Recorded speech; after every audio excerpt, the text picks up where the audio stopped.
हाँ बाजू की भेल। कहला 2000 रुपया हमरा दिया। ये 2000 रुपया कहाँ के की काम भ गेल? यो पाबन छै त करोड़िया ने हेतै। अहाँ के तो सब दिन पाबने रहैया, अब कौन पाबन आबि गेलै? यो उनके चांद लपके पुआ सबसे पहले तो ही के रहैया, तबो ने अहाँ के याद रहैया। ए की कहै छी, कनी फरसिया के कहू ना।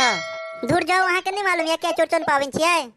देखियो हमरा तो यादे नहीं छले, अहूँ हमरा आइ कहि लेलौं। ये चौरचनक पाबन देखे छै लोग पहले से ओरियान करके रखे है, अहाँ आइ कहि लेलौं। यो अहाँ के की लागे, हम आए अहाँ के कहि लेलौं त हम आइए से ओरियान करै छियै। ओ तो पहले से अहाँ ओरियान करके रखने छी मतलब? हाँ तो हम अहीं भर से रहू, जे सामान सब पहले ले वाला छलै वो सब तो हम लइए लेने छी। ओ तब तो बहुत बढ़िया काम करने छी अहाँ। अच्छा की सब ल लेने छी और की ल के आवे के छै? देखियो हम छाछ मटकूरी खरीद के रख लेने छी, बाद बाकी सामान आइए लाबा पड़त। अच्छा ठीक छै, आइन लियागा और जे सामान बचल या। तब पैसा देबै तब न ल के एबै। हाँ हाँ द रहल छी, केते चाहिए अहाँ के पैसा? देखियो हमरा 2000 रुपया द दिया अहाँ, हम सब सामान ल के आबि जाय छी। अच्छा एक काम करू, हमर तकिया के नीचे पर्स हेतै, ओइमे से 2000 रुपया ल लेब, बाद बाकी अहाँ ओनाहिते कोनाहिते छोड़ि देबै। अच्छा ठीक छै, हम ल लै छी। हाँ तो जाओ आप जल्दी जल्दी आब। मैं कता जाही गे? रो हम हटिया जाही, तू दाइये संगे खेल। नहीं हमहू जब, हमरो ल चल। हाय छोरा तू कता जेबे रो? हमहू जब मां संगे हटिया। नहीं जाय के तोरा कतो, तू अते बैठल रह। हे हटिया पर जाही त बउवाला झिल्ली और फोफी ल लेबे।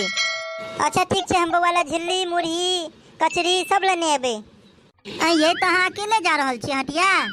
नहीं माँ, वो निर्वापुर वाली दीदी भगवतीपुर वाली काकी ओहो जाय छथिन। अच्छा ठीक छै, जाओ ओकरा सब साथे जाय छी त, और सब कुछ याद से ल लेब। अच्छा ठीक छै, हम जाय छियन। नहीं हमहू जब मालग। रो तू कता जेबे? देखे छी न मागल पाबन के सामान लाबे लाई, पाबन छियै। दाय गे कोन पाबन छियै? रो आई चौरचन पाबन छियै, भूल गेली पिछला साल जे अंगना में बैठ के खुएने छलियो। हमरा याद नहीं है की होय छै, कनी कह ना। तोहर माँ तो न हटिया पर से तो देखिन खीर बनते, पूरी बनते, पुरकिया बनते, दही पोर के रखने छियै, और सब रंग के फ्रूट और मिठाई रहते। और जब शाम में चांद मामा उगते ना तो चांद मामा का अर्घ डाल देते, सब गोटा पूजा करबे। आगे दाय तक खेबे कखन? रो नहीं बुझली, जब पाबन भ जेते, भगवान के भोग लाग जेते, तकर बाद तू सब खेबी। रे दाय तो हम आ पापा बैठ के खेबे अंगना में। हाँ रो तू और पापा बैठबी।